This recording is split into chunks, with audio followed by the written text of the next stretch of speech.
నిన్న session topics మనం Python operator start చేసాం కదా.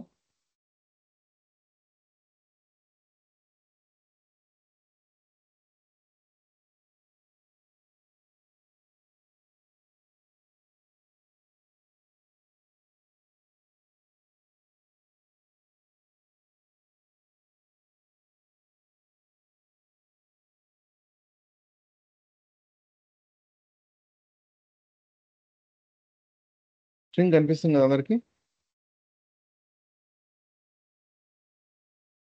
Yes sir. ఓకే, నిన్న మనం ఆపరేటర్ స్టార్ట్ చేసాము. షార్ట్ కట్స్ మాత్రమే డిస్కస్ చేసుకున్నాం. ఆపరేటర్ స్టార్ట్ చేసినట్లేదు. ఓకే, అర్థమెటిక్ ఆపరేటర్స్ స్టార్ట్ చేద్దాం. బిట్ వైజ్ ఆపరేటర్స్ అవసరం లేదు. మీకు డీప్ లెర్నింగ్ డిస్కస్ చేసుకునేటప్పుడు కొన్ని బిట్ వైజ్ ఆపరేటర్స్ ఉంటాయి. మనకి అక్కడ అదే టాపిక్ రిపీట్ అవుతుంది కాబట్టి ఇక్కడ బిట్ వైజ్ ఆపరేటర్ స్కిప్ చేస్తున్నాను. నేను అర్థమెటిక్ ఆపరేటర్స్ ఒక 2 వేరియబుల్స్ తీసుకుంటున్నాను. ఇక్కడ 5 ఎక్స్ అనే వేరియబుల్లో 5 అనే వాల్యూ అసైన్ చేస్తున్నాను. అంటే y అనే వేరియబుల్లో 3 అనే వాల్యూని అసైన్ చేస్తున్నాను. మీకు ఏమైనా క్వశ్చన్స్ ఉంటే వెంటనే మీరు అన్మ్యూట్ చేసుకుని అడగచ్చు. చివరి వరకు వెయిట్ చేయాల్సిన అవసరం లేదు. సో ఇన్ జనరల్ జనరేటివ్ మీద ఇనిషియల్ సెషన్స్ కాబట్టి జనరేటివ్ మీద ఏదైనా క్వశ్చన్స్ ఉన్నా కూడా అడగండి. రాధిక, మీరు కొత్తగా జాయిన్ అవుతున్నారా? ఈరోజు జాయిన్ అయ్యారా? అవునండి, ఇప్పుడే చూసాను లింక్, ఇప్పుడు జాయిన్ అవుతాం. ఓకే, ప్రీవియస్ రికార్డింగ్స్ కూడా చూడండి మీరు. Sure. Okay, x plus y, obviously ఇక్కడ 5 + 3 ప్లస్ అనేది addition operator, x and y అనే operands. x plus y, 5 + 3 is 8. And the same way, a subtraction operator, x minus y, 5 minus 3, 2. Like a division. మీకు division వచ్చేసరికి ఎలా ఉంటుందంటే 3 ఇక్కడ 5 కదా, 3 1 3. Reminder ఏమవుతుంది ఇక్కడ 2. సో జనరల్గా డివిజన్ అనేది డెసిమల్ గా ఉంటుంది కాబట్టి 0 పెట్టుకున్నట్లయితే 3 6 18. రైట్, సేమ్ మళ్ళీ అగైన్ అదే రిమైండర్ వస్తూ ఉంటుంది. అది కంటిన్యూ అవుతూ ఉంటుంది 0.666 సంథింగ్. ఆ డెసిమల్ వాళ్ళ ప్రెసిషన్ బట్టి ఆ చివరి వాల్యూ అనేది రౌండ్ అవుతుంది అనమాట. సో అందువల్ల మనకి ఇక్కడ 1.66 సంథింగ్ 7 వచ్చింది. ఇంకోటి ఫ్లోట్ డివిజన్ అని ఉంటుంది, సేమ్ ఇలాగే ఉంటుంది. డబుల్ స్లాష్ ఉంటుంది. ఈ డబుల్ స్లాష్ మధ్యలో స్పేస్ ఇవ్వకండి, వితౌట్ స్పేస్ ఉండాలి. ఇది ఫ్లోర్ వాల్యూ అంటారు. ఈ ఫ్లోర్ వాల్యూ తెలియాలంటే ఫస్ట్ ప్లస్ ఎగ్జాంపుల్ 5.2 అనుకోండి. దీన్ని జనరల్గా రౌండ్ చేస్తే మనకి ఎంత వస్తుంది? 5.2 రౌండ్ చేస్తే 5 వస్తుంది. నెక్స్ట్ 5.6 అనుకోండి, 5.5 ఆర్ ఎనీథింగ్ అబౌవ్ 5.5 వచ్చేసరికి రౌండ్ చేస్తే 6 వస్తుంది. అదే 5.2కి ఫ్లోర్ వాల్యూ ఏంటంటే 5.2 వితౌట్ డెసిమల్ ఏముంటుంది? అదే 5, అదే ఫ్లోర్ వాల్యూ. సీల్ అని కూడా ఉంటుంది 5.2 వితౌట్ డెసిమల్ +1. 5 కదా, 5 + 1 ఏమవుతుంది? 6. అది సీల్ వాల్యూ. సో మీకు ఫ్లోర్ డివిజన్ అంటే అర్థం ఏంటంటే డివిజన్ పైన ఫ్లోర్ అప్లై చేయడం. అంటే ఇక్కడ మనకి ఇక్కడ డివిజన్ అప్లై చేస్తే వితౌట్ డెసిమల్ పార్ట్ కదా, మిగిలిందల్లా 1. సో అందువల్ల మనకి ఇక్కడ 1 వచ్చింది. నెక్స్ట్ వచ్చేసరికి మాడ్యులో ఆపరేటర్. మాడ్యులో ఆపరేటర్ అంటే రిమైండర్ పార్ట్ అన్నమాట. ఇదే డివిజన్, దీన్ని యాక్చువల్లీ ఏమంటాం మనం? రిమైండర్ అంటాం. ఈ డెసిమల్ వాల్యూ పక్కన పెడితే మాడ్యులర్ మీకు డెసిమల్ వాల్యూ ఉండదు. So quotient part, actual division అనేది కోషంట్ పార్ట్ ఇస్తుంది. మాడ్యులో ఆపరేటర్ రిమైండర్ పార్ట్ ఇస్తుంది. మాడ్యులో ఆపరేటర్ వచ్చేసరికి మీకు పర్సంటేజ్ ఉంటుంది. 2 రావడానికి కారణం ఈ రిమైండర్ ఇక్కడ 2 కాబట్టి. అది మాడ్యులో ఆపరేటర్. మల్టిప్లికేషన్ మనకు తెలిసిందే, ఎక్స్ మల్టిప్లైడ్ బై వై. ఇక్కడ x × 5, y × 3, 15 కదా. So x × 5, x × y 15. Like power of something to the power, let's take 2 square అనుకోండి, ఇలా రాస్తాం అనమాట. 2 యాస్ట్రిక్ యూజ్ చేస్తాం. అగైన్ ఇక్కడ మధ్యలో స్పేస్ ఉండకూడదు, వితౌట్ స్పేస్ 2 స్క్వేర్, 2 క్యూబ్ అనుకోండి, 2 టు ద పవర్ 3 అనుకోండి, ఇలా రాస్తాం. అండ్ ఇక్కడ x to the power next x² తీసుకుందాం. x అంటే ఏంటి? ఇక్కడ 5 కదా, 2 అంటే ఏమవుతుంది? 25 అవుతుంది. 25 అవర్స్. అర్థమెటిక్ ఆపరేటర్స్ మీకు ఏమైనా క్వశ్చన్స్ ఉన్నాయా?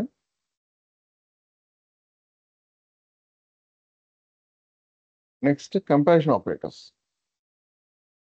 కంపారిజన్ ఆపరేటర్స్ ఎప్పుడు కూడా మీకు రిజల్ట్ అనేది ఫైనల్ రిజల్ట్ అనేది either true or false. Python case sensitive by the way. First letter capital letter ఉండాలి, మిగతా అన్ని స్మాల్ లెటర్స్ ఉండాలి.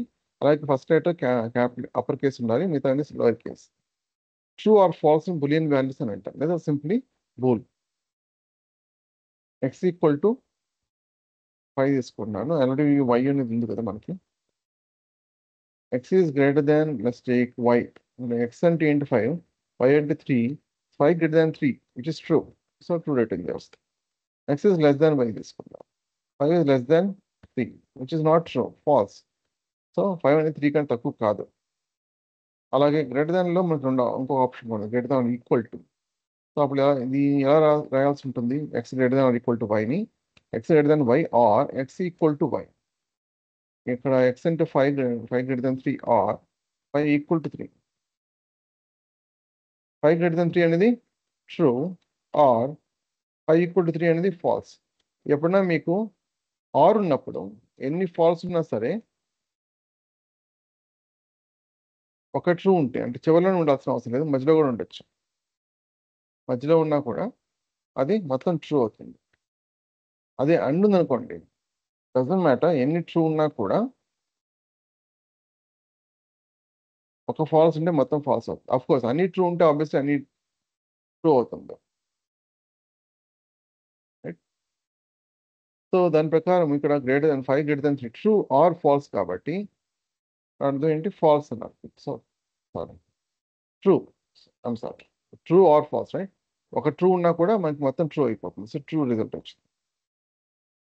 అలాగే less than or equal to కూడా 5 is less than or 5 is less than 3 or 5 equal to 3. ఈ particular కేసులో ఏంటంటే 5 is less than 3 అనేది ఫాల్స్, ఏంటంటే 5 ఈక్వల్ 3 కూడా ఫాల్స్. సో అన్ని ఫాల్స్ ఉంటే ఆర్ ఉన్నా కూడా ఏమవుతుంది, మనకు ఫాల్స్ వస్తుంది. అండ్ ఈక్వల్ టు అన్నది అది చూసాము, 5 ఈక్వల్ టు 3 కాదు కదా, సో ఫాల్స్ వస్తుంది. నాట్ ఈక్వల్ టు కూడా ఉంది ఇక్కడ, 5 not equal to 3 yes, 5 not equal to 3. So obviously ఈ రిజల్ట్ ఏమవుతుంది, ట్రూ అవుతుంది. సో అలా వస్తుంది అనమాట.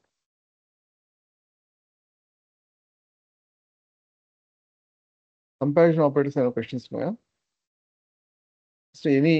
ఏదైనా ప్రోగ్రామింగ్ లాంగ్వేజ్ మీకు తెలుసుంటే ఇవన్నీ కూడా బేసిక్స్.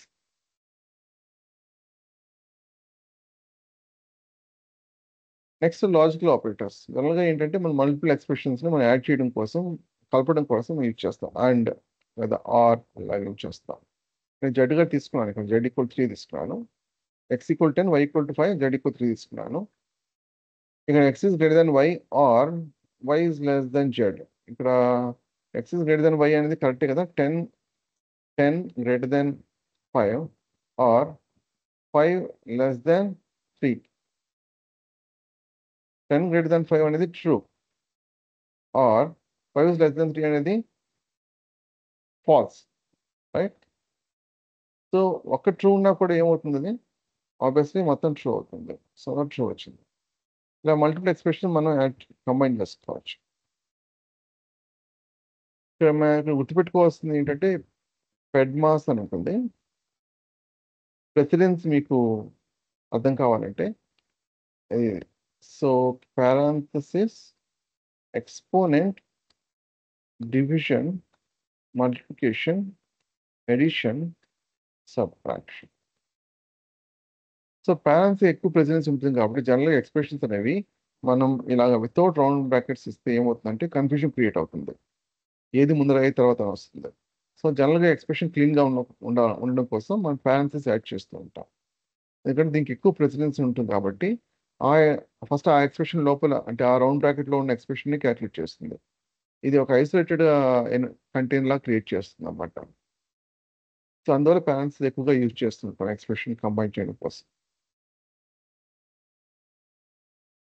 నాట్ అన్నది okay, and not of course మనకు తెలిసిందే, 10 is greater than 5, 5 is less than 2. And use చేసామంటే ఏమవుతుంది, ట్రూ అండ్ ఫాల్స్. అప్పుడు ఏమవుతుంది, ఇక్కడ ట్రూ అండ్ ఫాల్స్ ఉన్నప్పుడు ఒక ఫాల్స్ ఉన్న అండ్ కేసులో ఏమవుతుంది, ఫాల్సే కదా అవుతుంది, ఫాల్స్. నాట్ అనేది ఎగ్జాక్ట్ ఆపోజిట్ టు అంటే ట్రూ ఉంటే ఫాల్స్ అవుతుంది, ఫాల్స్ ఉంటే ట్రూ అవుతుంది, ఫ్లిప్ అవుతుంది. y is greater than z ఉంది. y అంటే ఏంటి ఇక్కడ 5 greater than 3. 5 greater than 3 అనేది నిజానికి ట్రూ కదా, not of true. So not of true ఏమవుతుంది, ఫాల్స్ అవుతుంది.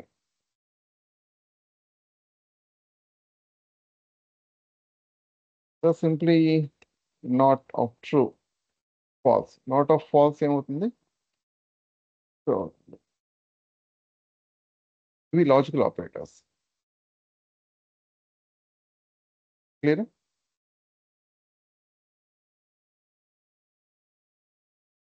ఓవరాల్ ఫ్లో ఆల్రెడీ మీకు తెలిసి ఉండాలి.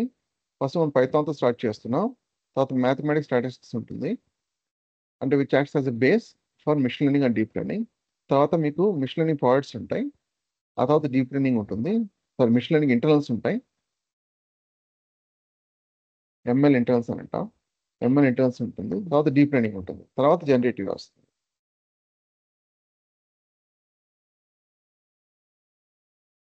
ఇలా ఉంటుంది ప్రాసెస్ లో మొత్తం. రిపోర్ట్స్ ఒక 30 to 40% మీకు ఇవి ఉంటాయి, అరౌండ్ 50% ఉంటుంది, ఇది 50% ఉంటుంది. అలాగా బిట్వైజ్ ఆపరేటర్స్ స్కిప్ చేస్తున్నాను, అన్ని ఆపరేటర్స్ అవసరం లేదు నిజానికి. డీప్ లెర్నింగ్ లో మళ్ళీ ఈ కాన్సెప్ట్స్ వస్తాయి మీకు.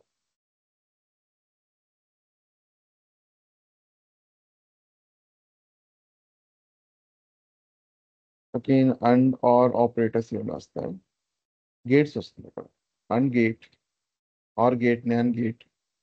ఫస్ట్ ఆఫ్ ఆల్ ఎక్స్ప్లెయిన్ చేయడం కోసం ఆ గేట్స్ వస్తాయి, జార్ గేట్, ఇవన్నీ కూడా వస్తాయి. సో అక్కడ మళ్ళీ నేను ఎక్స్ప్లెయిన్ చేస్తాను. అసైన్మెంట్ ఆపరేటర్స్, ఏదైనా ఒక వాల్యూని అసైన్ చేయడం కోసం ఇచ్చేసి ఆపరేటర్స్ అన్నమాట. ఇంతకుముందు ఆల్రెడీ మనం చూసాం. 7 ఇక్కడ నేను ఎక్స్లో అనే వేరియబుల్ అసైన్ చేస్తున్నాను. ఎప్పుడైనా ఈక్వల్ టు కంపేర్ చేయాలనుకుంటున్నప్పుడు డబుల్ ఈక్వల్ టు యూస్ చేయండి. ఇది equal to, single equal to అనేది ఒక వాల్యూని ఇంకో వేరియబుల్ అసైన్ చేసేటప్పుడు మనం యూజ్ చేస్తాం. x ఈక్వల్ 7, x7 వచ్చింది. అలాగే ప్లస్ ఈక్వల్ టు ఫస్ట్ ఇక్కడ 3 ఇచ్చాను అనుకోండి, దీనికి అర్థం ఏంటి, ఇది షార్ట్ కట్ ఫామ్. ఇది ఫుల్ ఫామ్ వచ్చేసరికి x ఈక్వల్ టు x+3. ఈ ఫుల్ ఫామ్నే ఈ విధంగా రాస్తున్నాం, అంటే ఎక్స్కి 3 యాడ్ చేసి మళ్ళీ ఎక్స్లోనే అసైన్ చేస్తున్నాను. ఇక్కడ ఎక్స్ అంటే అర్థం ఏంటి, 7 కదా, 7 + 3 అవుతుంది 10 అవుతుంది. సో ఇప్పుడు ఎక్స్ ఏమవుతుంది, 10 అవుతుంది. అలాగే ప్లస్ అనే కాదు, మైనస్ కూడా ఇచ్చారు. ఇప్పుడు కొత్త ఎక్స్ ఏంటి, 10 కదా. సో ఎక్స్ ఇక్కడ 3 అనేది కాదు, ఏ వాల్యూని తీసుకోవచ్చు, మన చాయిస్ అది. ఎక్స్ -3, ఇప్పుడు 10 - 3 కదా, 10 - 3 అవుతుంది, 7 అవుతుంది. అలాగే యాస్ట్రిక్ కూడా, asterisk multiplication same, full form వచ్చేసరికి మీకు x equal to x multiplied by 3. ఇక్కడ x అంటే ఏంటి, ఇక్కడ 7 కదా, 7 × 3 21. అలాగే డివిజన్ కూడా, నేను డివిజన్ యూజ్ చేస్తాను, నేను 2 యూజ్ చేస్తాను. x divide by 2. But x అంటే ఏంటి, 21 కదా, కొత్త x వాల్యూ. 21/2 ఏమవుతుంది మనకి డివిజన్ అది 10.5. అంటే డివిజన్ అనేది ఫ్లోట్ డెసిమల్ వాల్యూ కూడా ఇస్తుంది. సో 10.5 సంథింగ్ రావాలి, 10.5. అదే మాడ్యులో ఆపరేటర్ అనుకోండి, రిమైండర్ పార్ట్గా తీస్తుంది మనకి. ఇక్కడ నేను పని చేస్తాను, దీన్ని రీసెర్చ్ చేసుకుంటాను. ఇప్పుడు ఏమవుతుంది, x మాడ్యులో 2, 7 మాడ్యులో 2, రిమైండర్ ఏమవుతుంది దీనికి, 2 3 6 అయినప్పుడు 7 - 6 1 అవుతుంది కదా, 1 రిమైండర్. డబుల్ యాస్ట్రిక్ ఎందుకు యూజ్ చేస్తాం, పైథాన్లో పవర్. దీని ఫుల్ ఫామ్ ఏంటి, x ఈక్వల్ టు x⁴2, లేదా ఇక్కడ ఏ వాల్యూ ఇస్తే అది. ఇక్కడ పని చేస్తాను, ఇది రీసెర్చ్ చేసుకుంటాను. ఇక్కడ 1 ఉంది కాబట్టి 1⁴ ఎనీథింగ్ 1 కదా అవుతుంది. సో అందువల్ల 7² 7² ఏమవుతుంది, 7⁴2 49 అవుతుంది. 49 అలాగా అసైన్మెంట్ ఆపరేటర్స్. ఏమైనా క్వశ్చన్స్ ఉన్నాయి దీంట్లో? లేదు. Next special operators. Special operators actually ఇక్కడ నేను లిస్ట్ ఇంకా ఎక్స్ప్లెయిన్ చేయలేదు, కానీ లిస్ట్ ఒక ఆబ్జెక్ట్ కావాలి కాబట్టి లిస్ట్ తీసుకుంటాను. ఇక్కడ మీరు లిస్ట్ అర్థం కాకపోతే నెక్స్ట్ టాపిక్ అదే యాక్చువల్గా లిస్ట్ గురించి, ఇదంతా కూడా మీకు లిస్ట్ మీదే డిస్కషన్ ఉంటుంది. సో ఇది ఒక ఆబ్జెక్ట్ కింద తీసుకోండి ప్రస్తుతానికి. లిస్ట్ అర్థం కాదు. యాక్చువల్లీ లిస్ట్ అంటే ఏంటి, నార్మల్గా ఒక వేరియబుల్లో ఒక వాల్యూని మాత్రమే మనం స్టోర్ చేస్తాం. X equal to 7 single value. ఒక మల్టిపుల్ వాల్యూ స్టోర్ చేయాలనుకుంటున్నప్పుడు ఒక వేరియబుల్లో ఈ విధంగా మనం ఒక లిస్ట్ క్రియేట్ చేయొచ్చు. లిస్ట్ అనే కాదు, వేరే ఆల్టర్నేటివ్స్ కూడా ఉన్నాయి. ఇక్కడ మల్టిపుల్ వాల్యూస్ ప్రొవైడ్ చేస్తుంది. దీన్ని స్క్వేర్ బ్రాకెట్ లోపల మనం మల్టిపుల్ వాల్యూ ఇచ్చినట్లయితే దాన్ని లిస్ట్ అని అంటాం. అఫ్కోర్స్ సింగిల్ వాల్యూ కూడా ఇవ్వచ్చు. దీంట్లో 2 లిస్ట్ తీసుకున్నాను ఇక్కడ, రైట్. 2 కూడా సేమ్ వాల్యూస్ ఉండే విధంగా తీసుకున్నాను. అండ్ ఇప్పుడు ఈజ్ అనేది ఏంటంటే, ఈ point by reference, point by value అనే ఐడియా ఉందా మీకు? చాలా పాత సబ్జెక్ట్ C++, డిస్కస్ చేసుకునేటప్పుడు ఒక ఆబ్జెక్ట్ ఉందనుకోండి, ఎక్స్ ఉందనుకుందాం. 1 2 3 4 5 ఉంది. నేను y అని సపరేట్ ఒక ఆబ్జెక్ట్ క్రియేట్ చేసుకున్నాను. 1 2 3 4 5 యాడ్ చేస్తాను, రైట్. ఏం చేస్తున్నానంటే నేను ఎక్స్ని జెడ్లో స్టోర్ చేస్తున్నాను. ఈ సపరేట్ ఆబ్జెక్ట్ ఇప్పుడు 1 2 3 4 5 ఎక్స్ వై జెడ్ 3 కూడా సేమే. కాకపోతే నేను ఇక్కడ ఏం చేశాను, ఎక్స్ని జెడ్లో కాపీ చేశాను. అప్పుడు ఏమవుతుందంటే ఇది జెడ్ అన్నది సపరేట్గా మనకి ఇక్కడ 1 ఆబ్జెక్ట్ క్రియేట్ అవ్వదు. ఎక్స్ కాపీ అయింది, సో ఇది రిఫర్ చేస్తుంది. సో ఇది ఈజ్ ఆపరేటర్ ఏం చేస్తుందంటే మనకి అది పాయింట్ బై డిఫరెన్సా కాదా అని తెలియజేస్తుంది. చూడడానికి ఎక్స్ వై జెడ్ 3 కూడా సేమ్ అలాగే ఉంటాయి. ఎక్స్ వై జెడ్ 3 కూడా సేమే. మనం ఈక్వల్ టు అప్లై చేసినప్పుడు వై ఈక్వల్ టు జెడ్ అవుతుంది, వై ఈక్వల్ టు ఎక్స్ అవుతుంది, జెడ్ ఈక్వల్ టు ఎక్స్ అవుతుంది. కానీ అది పాయింట్ బై డిఫరెన్సా కాదా అని తెలుసుకోవాలనుకోండి. ఇప్పుడు ఎక్స్ ఈజ్ వై అని అనుకోండి, అంటే ఎక్స్ వై పాయింట్ బై డిఫరెన్సా కాదా. నిజానికి సపరేట్ ఆబ్జెక్ట్ కదా వై అనేది, పాయింట్ బై డిఫరెన్స్ కాదు. సో అప్పుడు ఏం రావాలి మనకి, ఫాల్స్ రావాలి. X is Z. ఇప్పుడు ఎక్స్ అండ్ జెడ్కి యాక్చువల్గా పాయింట్ బై డిఫరెన్స్ ఏది, లేదా జెడ్ ఈజ్ ఎక్స్ ఏదైనా ఏ ఆర్డర్లోనే ఇవ్వచ్చు, జెడ్ ఈజ్ ఎక్స్ ఏదైనా ఆర్డర్ ఇవ్వచ్చు, అది పాయింట్ బై డిఫరెన్స్ కాబట్టి ట్రూ అని వచ్చింది. సో ఈజ్ అనేది ఏం తెలియజేస్తుంది మనకి, అది పాయింట్ బై డిఫరెన్స్ ఆబ్జెక్టా కాదా అని తెలియజేస్తుంది. ఈజ్ నాట్ అనేది ఎగ్జాక్ట్ ఆపోజిట్. ట్రూ ఇక్కడ ఈజ్కి ట్రూ వచ్చినట్టయితే ఫాల్స్ వస్తుంది. ఈజ్ మనం అప్లై చేసినప్పుడు ఫాల్స్ వస్తే ట్రూ వస్తుంది. ఇంకొక ఆపరేటర్ ఉంది ఇక్కడ, ఇన్ అండ్ నాట్ ఇన్ అని. ఇన్ అండ్ నాట్ ఇన్ ఎప్పుడు ఇచ్చేస్తాం అంటే ఒక పర్టికులర్ వాల్యూ అని ఇప్పుడు ఎక్స్ ఉందని ఇక్కడ, నెక్స్ట్ ఇప్పుడు నాకు 4 అనే వాల్యూ ఎక్స్లో ఉందా, ఎక్స్ లిస్ట్లో ఉందా, ఉంది. 44 అనే వాల్యూ ఎక్స్లో ఉందా, లేదు. ఇన్ అనే ఆపరేటర్ అనేది ఆ లిస్ట్లో ఈ పర్టికులర్ వాల్యూ ఉందా లేదా చెక్ చేసుకోవడం కోసం ఇన్ ఆపరేటర్ యూజ్ చేస్తాం. లూప్ చేసి మనం చేయాల్సిన అవసరం లేదు. నాట్ అనేది మీకు తెలిసింది. ఇన్ ఆపరేటర్ ఫాల్స్ ఇస్తే ట్రూ వస్తుంది, ఇన్ ఆపరేటర్ ట్రూ ఇస్తే ఫాల్స్ వస్తుంది. Exact opposite boolean value flip అవుతుంది అంతే. స్పెషల్ ఆపరేటర్స్ ఏమైనా క్వశ్చన్స్ ఉన్నాయా?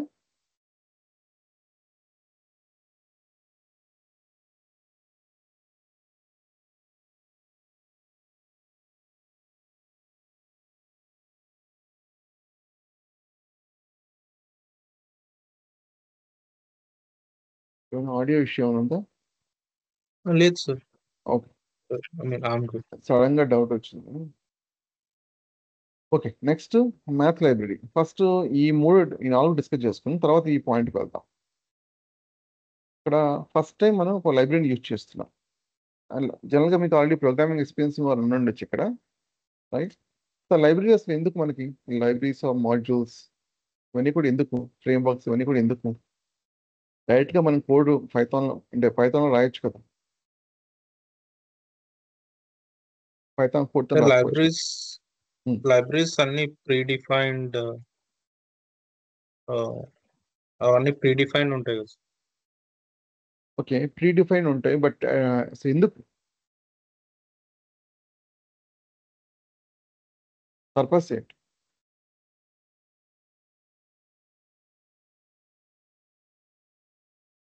నేను ఇక్కడ పవర్ ఉంది 2 to the power 3 మ్యాథ్ లైబ్రరీని ఇంపోర్ట్ చేసుకుంటాను.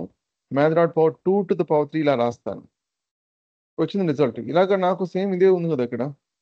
2 to the power చేయాలంటే పైథాన్లో కోర్ ఉంది, కోర్ పైథాన్ ఇది లైబ్రరీ యూజ్ చేసుకోవాలి. రెండింటికి పెద్ద డిఫరెన్స్ లేనప్పుడు ఎందుకు యూజ్ చేయాలి మనం?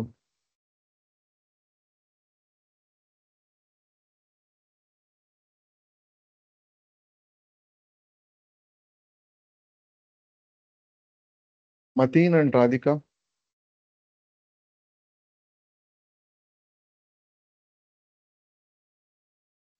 మ్యాథ్ అనేది లైబ్రరీ కదా ఇక్కడ. మనం మ్యాథ్ అనేది లైబ్రరీ కదా, ఒక ఓకే. దాన్ని ఇంపోర్ట్ చేసి వాడుతున్నాం కాబట్టి pre defined I mean in general గా నేను చెప్తుంది ఏంటంటే లైబ్రరీ యొక్క పర్పస్ ఏంటి? మీకు ప్రోగ్రామింగ్ లాంగ్వేజ్ చాలా ఉంటాయి. ఎవరో మీకు అది ప్రొప్రైటరీ సాఫ్ట్వేర్ ఉండొచ్చు, లేదా ఓపెన్ సోర్స్ అయి ఉండొచ్చు.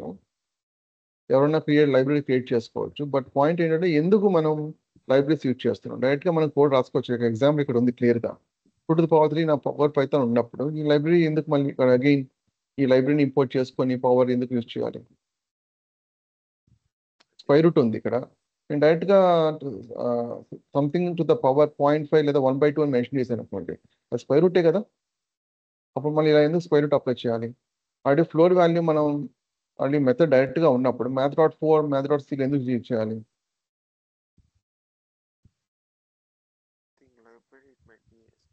వాల్యూమ్ చాలా మీగర్గా ఉంది. చెప్పండి. దానిలో పర్టికులర్ స్టాండర్డ్స్ ఉంటాయి, దాని ప్రకారంగా అది. మైక్రోఫోన్ కొంచెం దగ్గర పెట్టుకోండి. ఇప్పుడు వినిపిస్తుందా? పర్వాలేదు, చెప్పండి. ఓకే, లైబ్రరీస్ అనేవి కొన్ని స్టాండర్డ్స్ ఉంటాయి దాంట్లో. సో దాని ప్రకారంగా అది ఎగ్జిక్యూట్ అవుతుంది ఆప్టిమైజ్ చేసి. ఓకే, కోడ్ ఆప్టిమైజేషన్ మనం కూడా చేసుకోవచ్చు కదా, వాళ్ళే చేయాల్సిన రోల్ ఏం లేదు.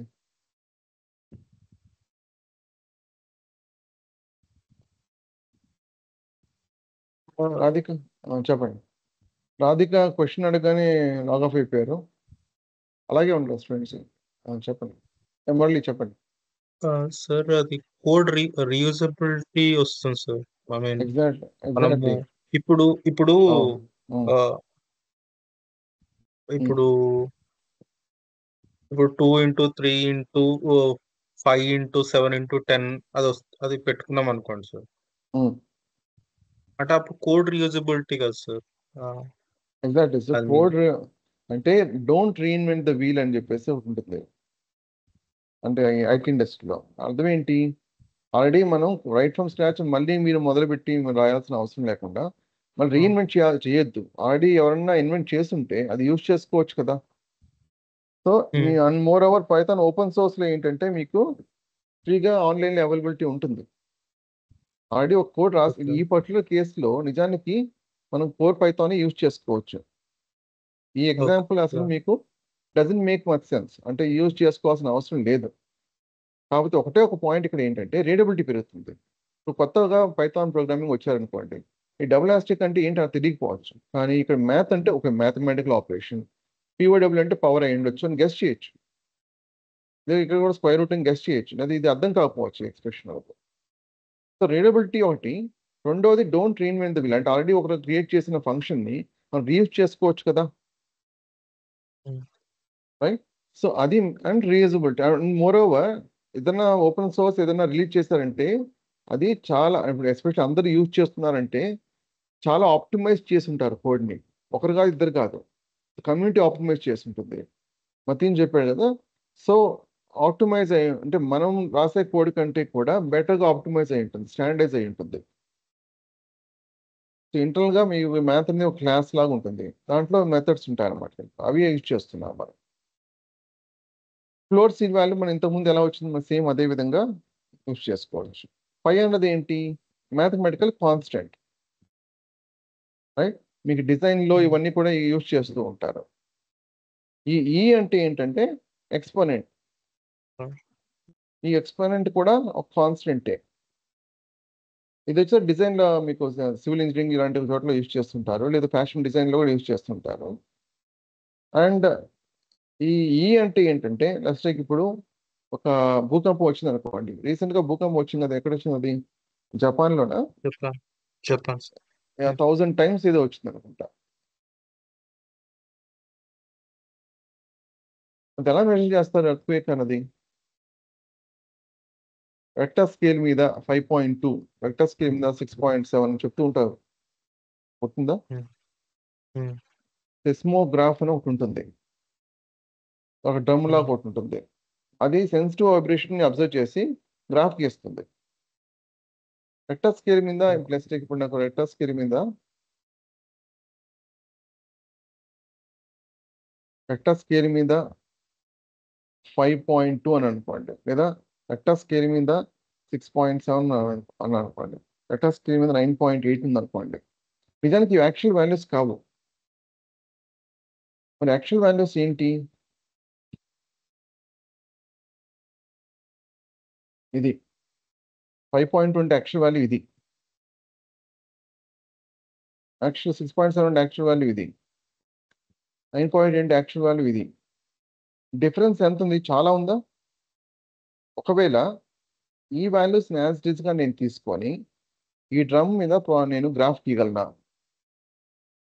ఏమైనా డిఫికల్టీ ఉంటుందా?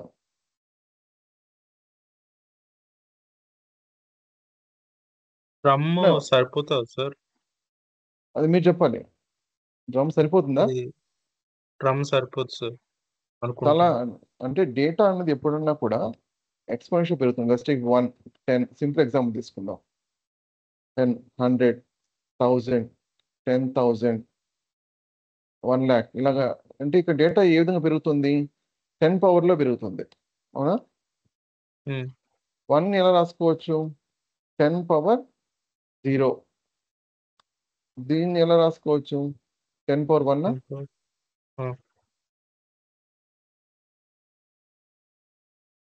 దీన్ని 10 పవర్ 1, దీన్ని 10 పవర్ 2, 10 పవర్ 3, 10 పవర్ 4, 10 పవర్. అలాగే డేటా అనేది ఏ పవర్ అయినా ఉండొచ్చు, 2 పవర్ ఉండొచ్చు, 3 పవర్ ఉండొచ్చు. డేటాను బట్టి మనం తీసుకోవాలి. ఈ 10 పవర్లో ఉంది కాబట్టి 10 పవర్ తీసుకున్నాను. ఇప్పుడు ఇలాంటి డేటా చాలా మిలియన్స్ ఆఫ్ రికార్డ్స్ వచ్చినప్పుడు జనరల్గా మనం ఏం చేస్తాం? ఆ డేటా అర్థం కాదు కదా, అంటే చాలా రోస్ ఆఫ్ డేటా ఉన్నప్పుడు డైరెక్ట్గా మనం అర్థం చేసుకునే క్యాపబిలిటీ మనకి హ్యూమన్స్కి ఉండదు, మనుషులకు ఉండదు. నార్మల్గా ఏం చేస్తాం? మనం గ్రాఫ్కి ఇస్తాం. ఇలా ఉందనుకోండి, ఓకే, సో ఇప్పుడు ప్రస్తుతం ప్రాఫిట్ నాకు ఇంక్రీజింగ్ ట్రెండ్లో ఉంది, లేదా ఇలా ఉందనుకోండి డిక్రీజింగ్ ట్రెండ్లో ఉంది, ఏదో ఒకటి చేయాలి అని నిర్ణయం తీసుకుంటారు. చాలా డేటా ఉన్నప్పుడు డైరెక్ట్గా డేటాని చూసి మనం ఈ విధంగా ఇంక్రీజ్ అవుతుంది డిక్రీజ్ అవుతుంది చెప్పలేం. అందువల్ల ఈ విజువలైజేషన్ వచ్చింది. ఒకవేళ డేటా అన్నది ఈ విధంగా ఉన్నప్పుడు 110 ఇలా ఉందనుకోండి, అప్పుడు ఏం చేయాలి మనం? ఇక్కడ గ్రాఫ్లో ఒక పాయింట్ ఏంటంటే, ఏదైనా ఒక పాయింట్ మనం ఫిక్స్ చేసామంటే యూనిట్ అని ఇక్కడ అర్థం ఏంటి? 1 యూనిట్ అని అర్థం. 10 ఎక్కడ వస్తుంది అప్పుడు? మరి ఇక్కడ వస్తుంది. నెక్స్ట్ ఇక్కడ 10 రాయడానికి వీల్లేదు ఇక్కడ నేను. ఒకవేళ ఇదే 10 అనుకున్నట్లయితే నెక్స్ట్ ఇక్కడ 20 వస్తుంది, అంటే యూనిట్ ఏమైనట్టు 10 అయినట్టు. 20, 30 అలా వస్తుంది. ఇక్కడ డేటా ఎలా ఉంది? 1, 10, 100 అలా ఉంది, రైట్? ఆ 1 అని తీసుకుంటాం. 1 నెక్స్ట్ 10 ఎక్కడ వస్తుంది? 10 వచ్చి ఇక్కడ వచ్చింది అనుకోండి. 100 ఎక్కడ వస్తుంది? ఎక్కడో వస్తుంది. డేటా ఎక్స్పోనెన్షియల్ పెరిగినప్పుడు, చాలా హ్యూజ్ డేటా ఉన్నప్పుడు జనరల్గా మనం విజువలైజేషన్ గీస్తాం మన అర్థం కావడం కోసం. డైరెక్ట్గా చూసి అర్థం కాదు కాబట్టి. బట్ విజువలైజేషన్ కూడా మీకు ఎక్స్పోనెన్షియల్గా ఉన్నప్పుడు ఏమవుతుంది? నెవర్ ఎండింగ్ గ్రాఫ్ లాగా అవుతుంది. అదే సేమ్ ప్రాబ్లం క్రియేట్ అవుతుంది, అవునా? ఎక్కడో 100 ఎక్కడో వస్తుంది, 1000 మరి ఇక్కడ చెప్పలేం. థియరిటికల్గా పాసిబులే, కానీ ప్రాక్టికల్గా పాసిబిలిటీ కాదు. ఎలాగైతే మనకి ఈ డ్రమ్ సరిపోదో అలాగే ఈ కేసు కూడా. మరి అప్పుడు ఏం చేయాలి? ఇక్కడ ఇది డేటా ఇప్పుడు ఈ లాగరిథం అప్లై చేయాలి. లాగరిథం ఏం చేస్తుంది మనకి? నేను ఇక్కడ ఏం చేయాలి? ఫస్ట్ 2 కాంపోనెంట్స్, ఒకటి బేస్ మెన్షన్ చేయాలి. బేస్ మెన్షన్ చేస్తే అది ఏం నాకు రిటర్న్ చేస్తుంది? పవర్ రిటర్న్ చేస్తుంది. వాల్యూ ప్రొవైడ్ చేస్తే నేను అది పవర్ రిటర్న్ చేస్తుంది. ఇక్కడ బేస్ ఏంటి? ఇక్కడ ఏ డేటా ఏ విధంగా పెరుగుతూ ఉంది అది బేస్. ఇప్పుడు 10 కదా, 10 పవర్ ఉంది కాబట్టి బేస్ 10 కింద బేస్ 10. వాల్యూ 10 పవర్ 0 అనుకోండి. 10 పవర్ 0 ఇస్తే ఇక్కడ ఏమొస్తుంది? నాకు 0 వస్తుంది.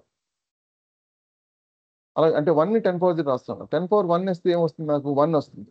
అంటే లాగరిథం నిజానికి ఏం చేస్తుంది? బేస్ ఆధారంగా దాని పవర్ ఎంత చేస్తే ఈ వాల్యూ వస్తుందో ఆ వాల్యూ ఇస్తుంది.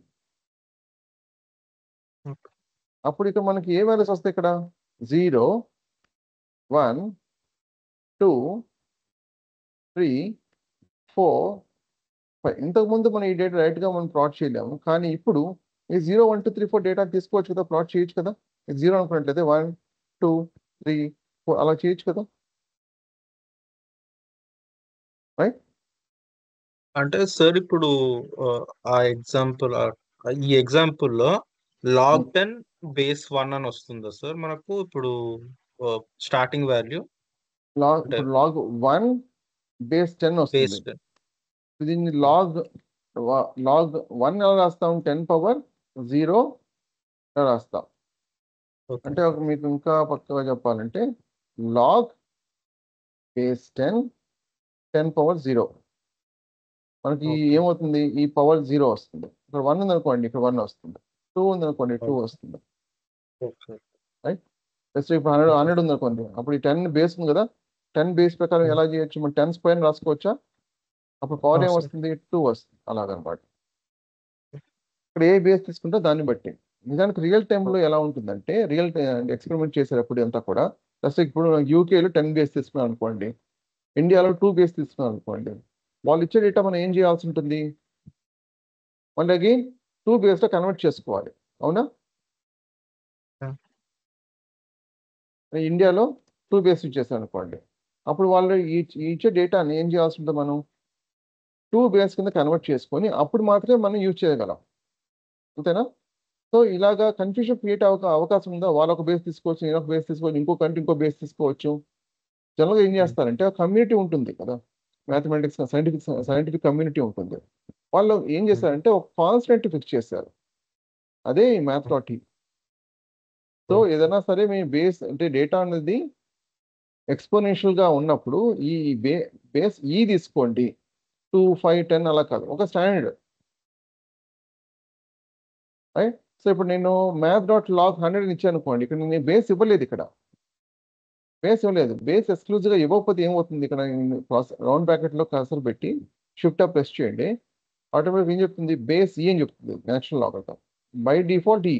లేదు మీరు 10 ఇచ్చారు అనుకోండి, 10 పవర్. సో 10 పవర్లో 10 పవర్ ఎంత చేస్తే మనకి ఇక్కడ 100 వస్తుంది? 10 స్క్వేర్ కదా.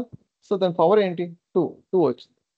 లేదు ఇలా ఇవ్వలేదు అనుకోండి, నాకు ఎంత వచ్చింది? 4.6 సంథింగ్ వచ్చింది. అంటే అర్థం ఏంటి? math.e టు ద పవర్ ఈ వాల్యూ ఇస్తే నాకు ఎంత రావాలి? 100 రావాలా?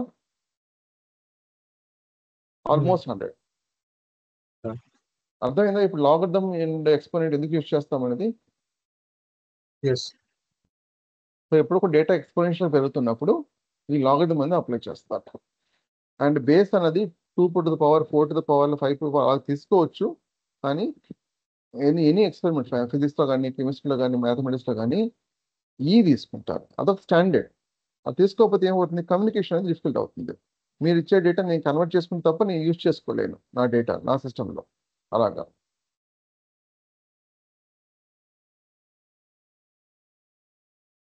సో లాగ్ ఆఫ్ 100 అంటే బై డిఫాల్ట్ 10 అని బేస్ ఇక్కడ అంతేనా?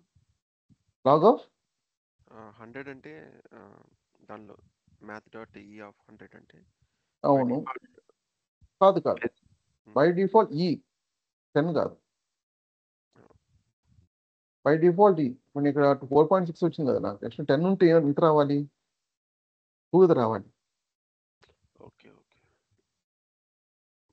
అర్థమైంది.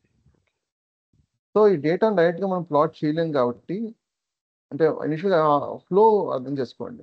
చాలా డేటా ఉన్నప్పుడు మనం ఏం చేస్తున్నాం? విజువలైజేషన్ ప్రిఫర్ చేస్తున్నాం. మనం డైరెక్ట్గా చూసి అర్థం చేసుకోలేం కాబట్టి, లేదా స్టాటిస్టికల్ మెథడ్ అప్లై చేయొచ్చు. యావరేజ్, మీడియన్ ఇలాంటి మెథడ్స్, స్టాండర్డ్ డివియేషన్ ఇలాంటి అప్లై చేయొచ్చు. ఇంకా ఈజీగా స్టాటిస్టిక్స్ టెక్నికల్ పార్ట్ అవసరం లేకుండా ఈజీగా అర్థం కావాలంటే, లేమన్ కూడా అర్థం కావాలంటే విజువలైజేషన్ ప్రిఫర్ చేస్తాం. కోర్స్ సైంటిఫిక్ కమ్యూనిటీకి సైంటిస్ట్ కూడా విజువలైజేషన్ యూజ్ చేస్తారనుకోండి.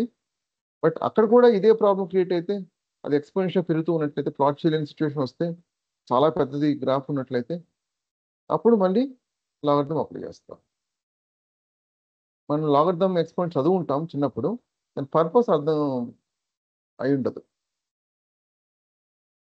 ఇక్కడ ఏంటంటే మెట్రిక్స్ ఏదైనా సరే లాగరిథం బేస్డ్ ఉంటుంది అన్నమాట. అప్పుడు మీకు ఎందుకు యూజ్ చేస్తారంటే అన్న క్వశ్చన్ వచ్చినప్పుడు, అది అక్కడ డేటా ఎక్స్పోనెన్షియల్గా వెళ్ళడం వల్ల అలాగ లాగరిథం అప్లై చేసి ఉండొచ్చు అన్న గెస్ట్ చేయొచ్చు. ఓకే. సో మ్యాథమెటిక్స్ లైబ్రరీ ఏమైనా క్వశ్చన్స్ ఉన్నాయా?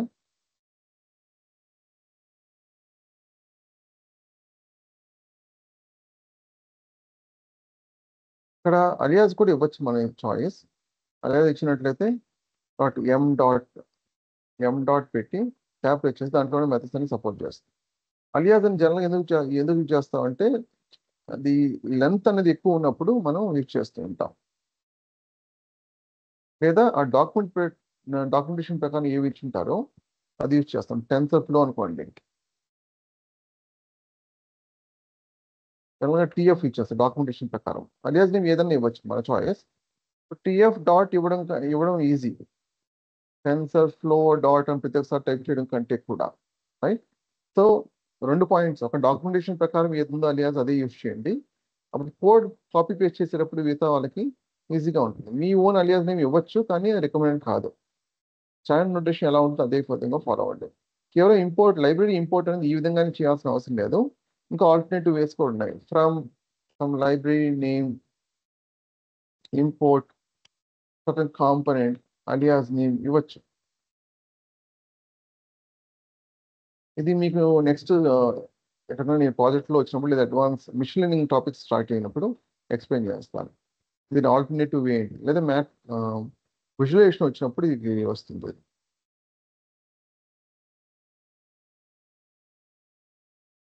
రైట్, ఇంకా 17 minutes ఉంది. నేను టాపిక్ కంటిన్యూ చేయమని చేస్తాను. లేదా జనరిక్ క్వశ్చన్స్ ఏదైనా జనరేటివ్ మీద ఉన్నట్లయితే అడగచ్చు.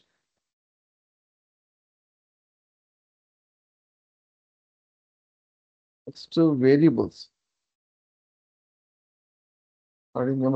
ఓకే, పాయింట్ ఏంటంటే పైథాన్ డైనమిక్ టైప్ x=5 ఇచ్చాను అనుకోండి. ఎక్కడ కూడా నేను డే టైప్ మెన్షన్ చేయలేదు. టైప్ అనేది ఒక ఫంక్షన్ అన్నమాట. అది డే టైప్ ఏంటని తెలియజేస్తుంది. ఇక్కడ మనం ఇచ్చిన వాల్యూ ఇంటిజర్ కాబట్టి ఇంటిజర్ వచ్చింది. 5.2 ఇచ్చాను అనుకోండి, ఫ్లోట్ వచ్చింది. 5+3j అంటే x+yj ఫామ్లో ఉంటుంది పైథాన్లో. కాంప్లెక్స్ నెంబర్, కాంప్లెక్స్ స్ట్రింగ్ ఇచ్చాం అనుకోండి,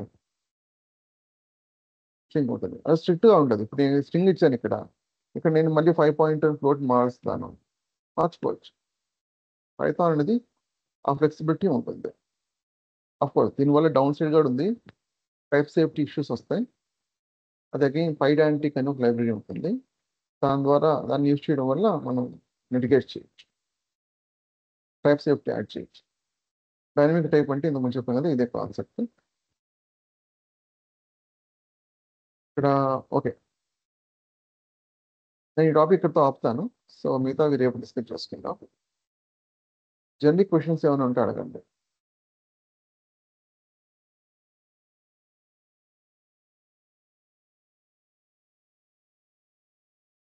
ఇప్పుడు ఏలో టైప్స్ ఉన్నాయి కదండి, అజెంటిక్, జనరేటివ్ ఏఎస్ అని. ఈ అవును. టైప్స్ ఇలా డివైడ్ అయ్యాయి కదా. ఇప్పుడు అవును. దీనికి డిఫరెన్స్ ఏమున్నాయి యాక్చువల్గా? అంటే వేరే వేరే చోట ఒక టెర్మినాలజీతో దాన్ని పిలుస్తున్నారు. వాడేది కూడా డిఫరెంట్గా ఉంది ప్రాజెక్ట్స్లో కూడా. అంటే ఓకే, సో ఇది ఆల్రైట్. టైప్స్ ఎన్ని ఉన్నాయి, దీనికి డిఫరెన్స్ ఏమున్నాయి, కొంచెం షార్ట్ కట్లు ఇవ్వగలుగుతారు ఐడియా కొంచెం? ఓకే, సో స్టార్ టైప్స్ ఉన్నాయి. ఇప్పుడు రోబోటిక్స్లో వాడేవి వేరు, లేదా ఆటో పైలట్ అంటాం కదా, టెస్లా కాయిల్ లాంటివి ఉంటాయి కదా, అక్కడ వాడే రీఇన్ఫోర్స్మెంట్ లెర్నింగ్ అంటాం. ఏజెంట్కి అనేది జనరేటివ్ ఏలో పార్ట్ ఇది, సో సపరేట్ కాదు. ఏజెంటిక్ అనేది ఒక డొమైన్ అయితే ఏలో, ఏజెంటిక్ అనేది జనరేటివ్ అనేది ఒక డొమైన్ అయినట్లయితే మీకు ఏలో, మీకు ఏజెంటిక్ అనేది ఒక సబ్ డొమైన్ లాగా అనమాట.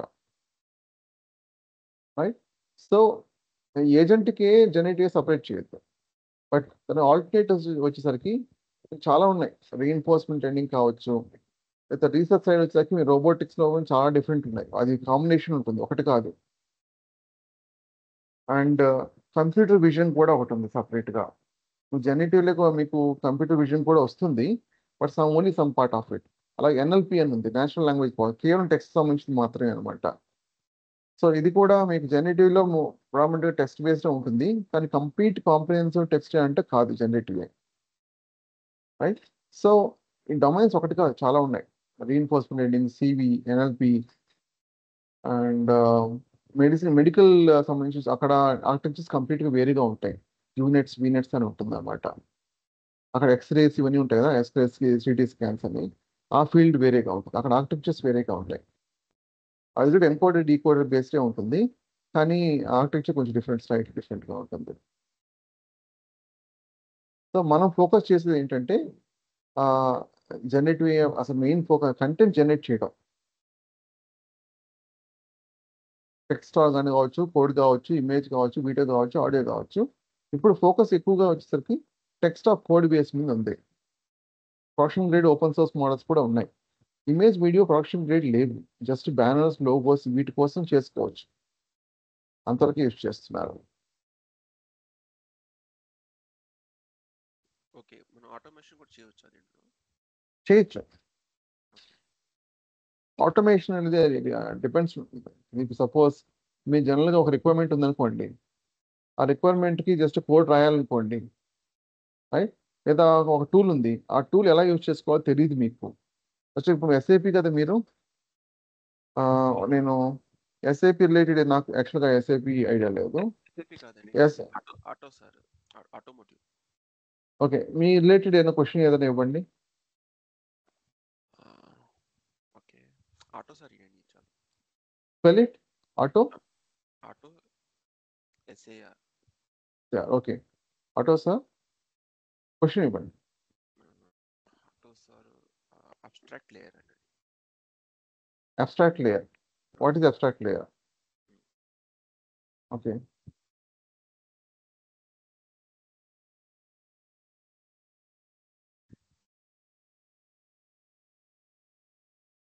ఇదేనా? is not a formal layer like MCAL, EC abstraction or RT, but rather a conceptual abstraction. So ఏదైనా కోడింగ్ బేస్ ఏదైనా ఉంటుందా మీకు?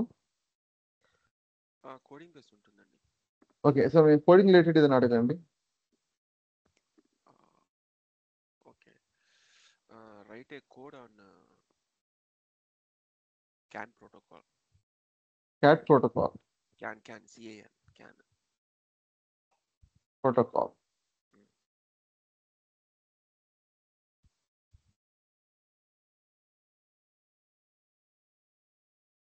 Three useful flavors: Python, C extremely. Python లో ఇచ్చింది, C లో ఇచ్చింది, అట్ ద సేమ్ టైం ఇంకొక code కూడా, ఇంకోటి ఏంటి ఆల్టర్నేటివ్ STM32H ఇచ్చింది. ఓకే, సో పైథాన్ కోడ్ ఇది కరెక్టేనా? ఇది లినక్స్ బేస్డ్ వచ్చింది. ఇది లినక్స్ లో కూడా వాడతారు పైథాన్. లినక్స్ బేస్డ్ కమాండ్స్ వచ్చింది ఇక్కడ. అది సో ఆ నాలెడ్జ్ ఆఫ్ కంటెంట్ అనేది మనకి జనరేట్ చేస్తుంది. So main focus content generate. Okay sir, మీరు ట్రెడిషనల్ ఏఐకి జనరేటివ్ ఏఐకి డిఫరెన్స్, ఐ మీన్ అంటే ట్రెడిషనల్ ఏఐలో ఏం ఉపయోగిస్తారు, జనరేటివ్ ఏఐలో ఏం ఉపయోగిస్తారు చెప్తారా సార్ కొంచెం? ట్రెడిషనల్ ఏలో మిషన్ లెర్నింగ్ అంటే ట్రెడిషనల్ ఏలో అంటున్నారు కదా మీరు, యాక్చువల్ చాలా ఉన్నాయి కదా. ప్లస్ ఇప్పుడు సివి అనేది ఇంత సపరేట్గా ఇమేజ్ వీడియోస్ మాత్రమే ఫోకస్ ఉండేది, ఆ సపరేట్ ఫీల్డ్ ఉండేది. ఎన్ఎల్పి అంటే కేవలం టెక్స్ట్ కోసం మాత్రమే ఉండేది, కానీ ఎంత రోబస్ట్ ఉండేది కాదు. ఇంతకుముందు ఎల్ఎల్పి మోడల్ అనేవాళ్ళు, ఇప్పుడు ఎల్ఎల్ఎం అంటున్నాం. అంటే మోడల్ సైజ్ పెరిగింది, లార్జ్ లాంగ్వేజ్ మోడల్స్ అంటున్నాం. ఇంతకుముందు రిగ్రెషన్ క్లాసిఫికేషన్, క్లస్టరింగ్ ఇవన్నీ యూజ్ చేసేవాళ్ళం. టాపిక్ మోడలింగ్ యూజ్ చేసేవాళ్ళం ఇప్పుడు క్లస్టరింగ్కి మీకు ఎన్ఎల్పిలో. ఇక్కడ కూడా మీకు జనరేటివ్లో కూడా ఉన్నాయి కాన్సెప్ట్స్, కానీ ఇక్కడ ఉన్న ఆర్కిటెక్చర్ టోటలీ డిఫరెంట్. ఇంతకుముందు ఏంటంటే R9, LSTM, GRU వీటి బేస్ మీద ఉండేవి. ఇప్పుడు వాడేవి ఏంటి ట్రాన్స్ఫార్మర్స్ బేస్ మీద ఉంది. ఇంకా ఫ్యూచర్లో మీకు ఇంకా మోర్ అడ్వాన్స్ ఆర్కిటెక్చర్ వస్తున్నాయి. సో అది ఒక డొమైన్ కాదు, చాలా మల్టిపుల్ డొమైన్స్ ఉన్నాయి. ట్రెడిషనల్ అప్రోచ్ వచ్చేసరికి మిషన్ లెర్నింగ్ ఎక్కువ ప్రామినెంట్గా ఉండేది, డీప్ లెర్నింగ్ అనేది యూజ్ చేసేవాళ్ళం. బట్ మిషన్ లెర్నింగ్ కంటే బెటర్గా ఉండేది, కానీ రియలిస్టిక్ సొల్యూషన్స్ ఉండేవి కాదు. రియల్ టైంలో యూజ్ చేసుకునే విధంగా చాలా తక్కువ ఉండేది. బట్ మీకు ట్రాన్స్ఫార్మర్ ఆర్కిటెక్చర్ వచ్చిన తర్వాత మీకు చాలా చేంజ్ వచ్చింది. కంటెంట్ జనరేషన్ మీద ఎక్కువ ఫోకస్ పెరిగింది. ప్రస్తుతం ఆర్గనైజేషన్స్ అన్నీ కూడా ఏం చేస్తున్నాయంటే, ఇంతకుముందు ఏం చేసేవాళ్ళం, ఒక టాపిక్ గురించి మనకు తెలియాలంటే గూగుల్ సెర్చ్ చేసేవాళ్ళం, ఒక మల్టిపుల్ వెబ్సైట్స్కి వెళ్ళి ఆ ఇన్ఫర్మేషన్ గ్యాదర్ చేసుకొని దాన్ని ఒక మీనింగ్ఫుల్ స్ట్రక్చర్లో మనం తీసుకొచ్చేవాళ్ళం అర్థం చేసుకోవడం కోసం. ఇప్పుడు అవసరం లేదు, డైరెక్ట్గా మోడలింగ్ కాన్సెప్ట్ గురించి అడిగితే అది డైరెక్ట్గా ఆన్సర్ ఇస్తుంది. సో ఇంతకుముందు అప్రోచ్కి దీనికి అప్రోచ్ డిఫరెన్స్ ఎక్కడ వస్తుంది? Google search multiple websites relevant ఉండొచ్చు ఉండకపోవచ్చు, దాని రిలేటెడ్ అన్ని తీసుకొని టైం కన్జ్యూమ్ ప్రాసెస్ కదా, డైరెక్ట్గా రాసిన ఆన్సర్ వస్తుంది. ఇప్పుడు ఇదే కోడ్ జనరేట్ చేయాలనుకోండి, ఇప్పుడు అడిగిన క్వశ్చన్కి జనరేట్ చేయాలనుకోండి, ఎంత అవుతుంది, ఎంత టైం అవుతుంది? చాలా టైం పడుతుంది, అట్లీస్ట్ ఒక 1 to 2 hours పడుతుంది. సో అది ట్రెడిషనల్ అప్రోచ్కి దీనికి. అండ్ ఏఐలో వచ్చేసరికి మీకు చాలా అంటే ట్రెడిషనల్ అప్రోచ్ చాలా వీక్గా ఉండేవి ఒక రకంగా చెప్పాలంటే. రియలిస్టిక్ ప్రొడక్షన్ గ్రేడ్ ఉండేవి కాదు. ఇప్పుడు ప్రొడక్షన్ గ్రేడ్కి వచ్చాం, అందువల్ల మీకు ఈ టర్మ్ అనేది చాలా బూమ్ అయింది.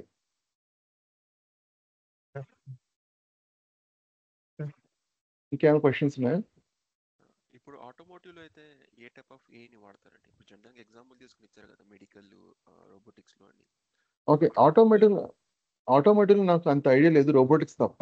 రోబోటిక్స్ వాడుతున్నారు. ఓకే. సో మీకు ఆల్మోస్ట్ మ్యానుఫ్యాక్చరింగ్ అంతా కూడా మీరు వినుంటారు, డార్క్ ఫ్యాక్టరీస్ అని చెప్పేసి రోబోటిక్స్ మీద ఎక్కువ ఫోకస్ చేస్తున్నారు అక్కడ. డార్క్ ఫ్యాక్టరీస్ అంటే కంప్లీట్ డార్క్గా ఉంటుంది, ఇలా ఉంటుంది. ఎందుకంటే రోబోట్స్కి లైట్ అవసరం లేదు. ఓకే. సో ఈ రోబోటిక్స్ వాడుతున్నారు. ఈ రోబోట్స్లో వచ్చి అగైన్ ఏఐ వాడుతున్నారు. ఇప్పుడు ఇంతకుముందు ఏఐలో అంటే ఏఐ వాడలేదు అనుకోండి, అది ఏమవుతుంది, స్ట్రిక్ట్గా చిన్న చిన్న చేంజెస్ ఉన్నా కూడా ఏమవుతుంది, మొత్తం అది ప్రోడక్ట్ పాడైపోతుంది, అవసరం లేదు. అండ్ మోర్ ఓవర్ మీకు కేవలం ఒక ఫ్యాక్టరీ, ఆటోమోటివ్ ఫ్యాక్టరీ అంటే ఒక డిపార్ట్మెంట్ మ్యానుఫ్యాక్చరింగ్ మాత్రమే కాదు కదా ఉంటుంది, సప్లై చైన్ ఉంటుంది, హెచ్ఆర్ ఉంటుంది, ఫినాన్స్ ఉంటుంది. ఇవన్నిట్లో కూడా ప్లస్ ఫినాన్స్ డిపార్ట్మెంట్ ఉందనుకోండి, డాక్యుమెంట్స్ ఉన్నాయి వాళ్ళకి, అవన్నీ కూడా రీడ్ చేయడానికి, రైజ్ చేసుకోవడానికి, ప్రజెంటేషన్ చేయడానికి ఎంత టైం పడుతుంది, చాలా టైం పడుతుంది. ఆ డాక్యుమెంట్స్ అన్ని కూడా అప్లోడ్ చేసి నాకు సమరైజ్ చేసి మనం చెప్పాను అనుకోండి, ఆటోమేటిక్ సమరైజ్ చేసి ఇస్తుంది. So almost time cut short అయిపోయింది. ఓకే. ఓకే. సో మనం ఏమైనా చాట్ బోర్డ్ కు క్రియేట్ చేసుకోవచ్చా ఏ యూజ్ చేసి? చేసుకోవచ్చు. జనరేటివ్లో చాట్ బాట్స్ అనేవి ఉన్నాయి. ఓకే. చాట్ బాట్ మాత్రమే కాదు, సింపుల్ చాట్ బాటే కాదు, మన ఓన్ డాక్యుమెంట్స్ కూడా అప్లోడ్ చేసుకుని దాని మీద క్వశ్చన్ రైజ్ చేయొచ్చు. ఆ డెమోలో ఎక్స్ప్లెయిన్ చేస్తున్నాను అది. ఓకే. సపోజ్ ఒక ఎగ్జాంపుల్, మాకు ఒక లింక్ ఉంది. ఆ లింక్ లో ఏంటంటే మనకు కావాల్సిన డేటా మొత్తం ఉంటుందన్నమాట. ఆ లింక్ ఓకే, ఓపెన్ చేసి మేము ఆ డేటాని రీడ్ చేసుకొని మళ్ళీ మేము ఏదైనా కొత్తది చేస్తే డాక్యుమెంట్ మళ్ళీ మీరు మైక్రోఫోన్ కరెక్ట్ చేసుకోవాలి, అస్సలు ఏమి వినిపించట్లేదు, ఎక్కడో ఉన్నారు. Okay, sorry. ఇప్పుడు ఓకేనా అండి? బెటర్, చెప్పండి. యాక్చువల్గా లింక్ ఓపెన్ చేస్తే దాంట్లో మొత్తం డేటా ఉంటుందండి. సో ఆ డేటా రీడ్ చేసుకుంటాం, మాకైనా ఇన్ఫర్మేషన్ దొరకకపోతే మళ్ళీ దాంట్లో ఏదైనా ఉంటే అప్డేట్ చేస్తూ ఉంటాం. ఇప్పుడు ఏంటంటే క్వశ్చన్, సో ఇప్పుడు ఎలా అయితే ఏని అడిగి మనం డేటాని గ్యాదర్ చేస్తున్నామో అలా ఆ లింక్ వెళ్ళి సెర్చ్ చేయడం కన్నా ఒక చాట్ బోర్డ్ క్రియేట్ చేసి దాంట్లోనే మనకు కావాల్సిన ఇన్పుట్స్ ఇస్తే అది అవుట్పుట్ ఇచ్చేటట్టు ప్రిపరేషన్ చేసుకోవచ్చు ఆ లింక్ ద్వారా. ఆ యూఆర్ఎల్ మీకు ఆల్రెడీ ప్రాజెక్ట్ ఉంది ఈ కోర్స్లోని, డైరెక్ట్గా మీరు యూఆర్ఎల్ ప్రొవైడ్ చేయొచ్చు. యూఆర్ఎల్ ప్రొవైడ్ చేస్తే ఆ డేటాను రీడ్ చేసుకొని ఆన్సర్ చేస్తాయి. ఎలా అయితే డాక్యుమెంట్ అప్లోడ్ చేసుకోవచ్చు, అలాగే లింక్ అనేది ఉంది ఆల్రెడీ, ప్రాజెక్ట్ దీంట్లోనే మన కోర్స్లోనే ఉంది. ఓకే. Okay, great. ఓకే. అది క్యాగ్ ప్రాజెక్ట్ అని ఉంటుంది మీకు. ఇది క్యాగ్ ప్రాజెక్ట్లో ఉంటుంది మీకు. Python run streamlit run app.py.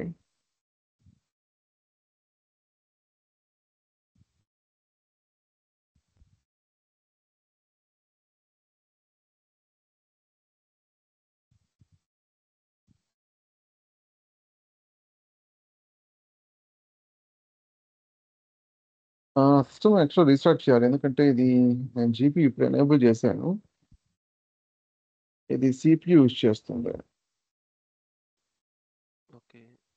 మీకు ఒక జీపీఏనే ఉంది, దానికన్నా ఇష్యూ ఒక ఉంది. కాదు ఇష్యూ, ఒక జీపీయూ కాదు, నేను డిజేబుల్ చేశాను ఇది, మళ్ళీ ఎనేబుల్ చేశాను, రీస్టార్ట్ చేయలేదు.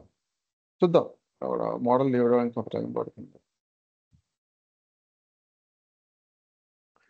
సో ఈ ప్రాజెక్ట్ చేయడానికి మీకు ఎంత టైం పట్టిందండి, అంటే ఇంప్లిమెంట్ చేయడానికి?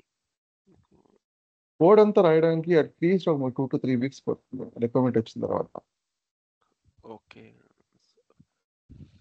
టెస్టింగ్కి మళ్ళీ ఒక 1 వీక్ పట్టచ్చు. సో అలాగా.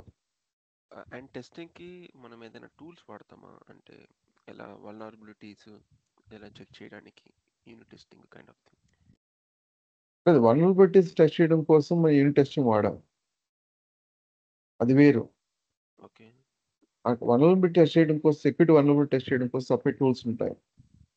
బట్ యూనిట్ టెస్ట్ అనేది ఎందుకు యూజ్ చేస్తాం అంటే కోడ్ టు అంటే ఒక మాడ్యూల్లో ఆ కోడ్ మల్టిపుల్ పార్ట్స్ ఉన్నప్పుడు ఇంటిగ్రేట్ కరెక్ట్గా ఈచ్ ఫంక్షన్ ఈచ్ పార్ట్ అనేది కరెక్ట్గా వర్క్ అవుతుందా లేదా అది టెస్ట్ చేసుకోవడం కోసం. దాని టూల్స్ పేర్లు ఏమైనా ఉంటాయి దానికి?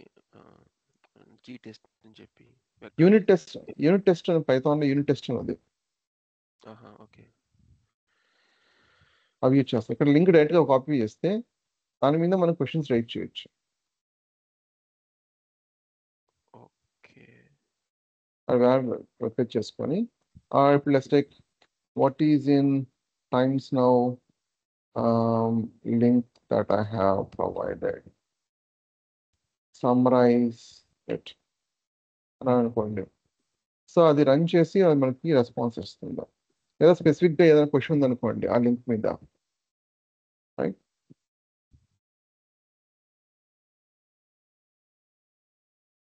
ఇది జనరల్గా ఇక్కడ ఏమి అంత డీటెయిల్గా లేదు. ఏదన్నా లోపలికి వెళ్ళి అడిగితే మేబీ రెస్పాన్స్ ఇక్కడ అడుగుతుంది. Link share contains collection of articles and videos అంటుంది. Okay, make sense, right? ఇప్పుడు నేను దీన్ని విజిట్ చేసి కొత్త లింక్ ఈ లింక్ చేస్తున్నాను. ఇది ఇండియా ఎక్స్పెక్ట్ ట్రంప్ 50% టారిఫ్ గురించి ఏదో ఉంది, రైట్? పని చేస్తాను ఇక్కడ. నేను అయిపోయిన తర్వాత ఆన్సర్ వచ్చేసింది కదా, దీన్ని యాడ్ చేశాను. Okay, give me summarise information about the new URL I have posted on tariff.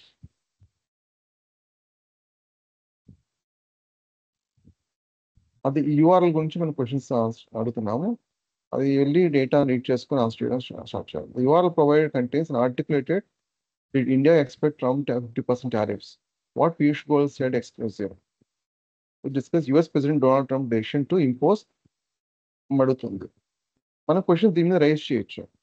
ఇంకొక అడ్వాంటేజ్ ఏంటంటే మనం ఈ URL మీద అడుగుతున్నాం కదా, ఆ URL లేని టాపిక్ గురించి కూడా మనం అడగచ్చు. ఎందుకంటే జనరల్ పర్పస్ కదా ఇది, అడగచ్చు. లేదా కొంచెం అప్ టు డేట్ ఇన్ఫర్మేషన్ కావాలనుకున్నప్పుడు టూల్స్ కూడా యాడ్ చేసుకొని యూజ్ చేయొచ్చు. అంటే అప్ టు డేట్ ఇన్ఫర్మేషన్ కూడా వస్తుంది.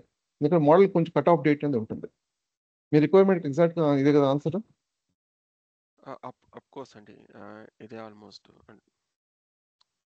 అంటే యూజర్ ఇంటర్ఫేస్ అనేది మనం క్రియేట్ చేయకూడదు, వెబ్ డెవలపర్స్ క్రియేట్ చేయాలి. ఎందుకంటే అది అంత ఈజీ ప్రాసెస్ కాదు. మనం జెనరేటివ్ ద్వారా బిల్డ్ చేయగలిగిన వాళ్ళు చేస్తేనే బెటర్. అండ్ ఇక్కడ వచ్చేసరికి మనం ఇది ఒక రిఫరెన్స్ కింద తీసుకోవచ్చు ఎలా యూజ్ చేసుకోవాలన్నది. ఓకే, సో ఇది ఓన్గా మీరు డెవలప్ చేశారు కదా, దీనికి ఎలాంటి కాపీరైట్స్ ఉండవు కదా దీనికి? మీ ప్రొడక్షన్ యూజ్ చేసుకోవచ్చు. ఓకే, నేను కోడ్ ప్రొవైడ్ చేస్తాను, అండ్ కోడ్లో ఇంప్లిమెంట్ చేసేటప్పుడు ఏమైనా ఇష్యూ వస్తే దాని బగ్ ఫిక్సెస్ కూడా నేను సపోర్ట్ చేస్తాను. అన్లెస్ కంప్లీట్గా న్యూ ఎన్హాన్స్మెంట్స్ తప్ప, లేదా కొత్తగా ప్రోడక్ట్ ఏదైనా ఉంటే తప్ప. కొత్త ప్రోడక్ట్స్ ఏమైనా ఉంటే మేము హ్యాండిల్ చేస్తాం, బట్ ఛార్జ్ చేస్తాం. Okay, okay. ఇంకేమైనా క్వశ్చన్స్ ఉన్నాయా? బట్ వెరీ గుడ్ క్వశ్చన్ అది. యాక్చువల్ చాలా మందికి వస్తుంటుంది, అది ఎవరు అడగరు. అంటే యాక్చువల్గా ఇదేనండి టాస్క్.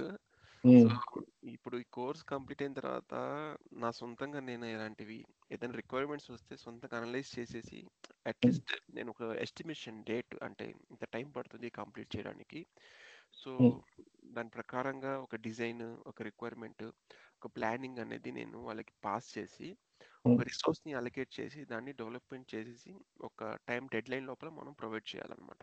సో ఇది చేయాలంటే ఫస్ట్ ఆఫ్ ఆల్ నాకు కాన్ఫిడెంట్ ఉండాలా నేను చేయగలుగుతానా అనేది.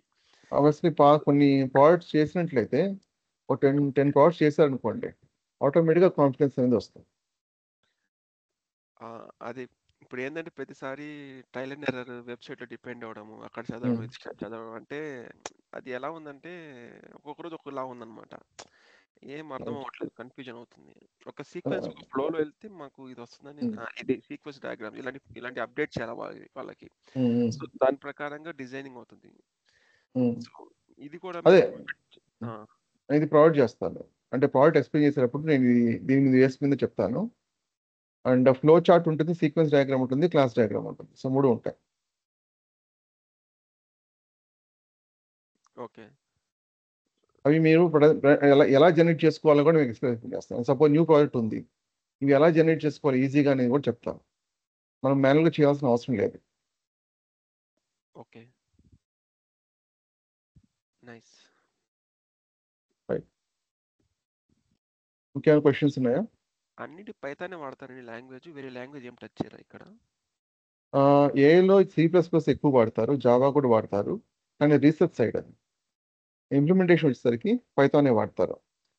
2 ఉంటాయి. రీసెర్చ్ సైడ్ వేరు, మీరు ఎండ్ యూజర్కి సొల్యూషన్ బిల్డ్ చేసి ఇవ్వడం వేరు. మీరు సపోర్ట్ కింద వస్తుంది అది. అది రీసెర్చ్ డెవలప్మెంట్ కింద వస్తుంది. సో డెవలప్మెంట్లో మీకు C++ వాడతారు ఎక్కువగా. ఓకే. మీకు ఇంప్లిమెంటేషన్లో పైథానే వాడతాం. అది రస్ట్ అనేది మీకు ఫ్యూచర్లో రస్ట్ కానీ గో కానీ మేబీ ఓవర్టేక్ చేయొచ్చు, పాసిబిలిటీ ఉంది. ప్రస్తుతానికి పైథానే. సార్ నేను అశోక్ సార్. చెప్పండి. సార్ నేను ఈరోజే డెమో జాయిన్ అయింది. డెమో కాదండి, ఇది ఆల్రెడీ రెండు సెషన్స్ కంప్లీట్. ఒక డెమో అయింది, ఒక సెషన్ కంప్లీట్ అయింది. ఇది 2వ సెషన్ ఇది. ఓకే. చాలా లేట్గా జాయిన్ అయ్యారు. మరోవర్ 8 o'clock డౌట్ అది జాయిన్ అవ్వాలి. చెప్పండి. ఒక డౌట్ సార్, ఇప్పుడు మామూలుగా అందరు ఇంప్లిమెంటేషన్ చేస్తారు కదా, అదే ఏఐ మోడల్స్ ఫ్రమ్ స్క్రాచ్ నుంచి తయారు చేయాలంటే ఏ లాంగ్వేజ్ వాడాలి? మనం ఈ పర్టికులర్ కోర్స్ మొత్తము మనం వాడేది పైథానే. రైట్ ఫ్రమ్ స్క్రాచ్ మనం మోడల్ బిల్డ్ చేయాలనుకుంటే పైథానే వాడతాం. బట్ ప్రొడక్షన్ గ్రేడ్ మోడల్స్ మనం బిల్డ్ చేయడం పాసిబిలిటీ కాదు, ఎందుకంటే చాలా ఎక్స్పెన్సివ్ ప్రాసెస్ అవుతుంది. అట్లీస్ట్ కొన్ని $1000s అవుతాయి.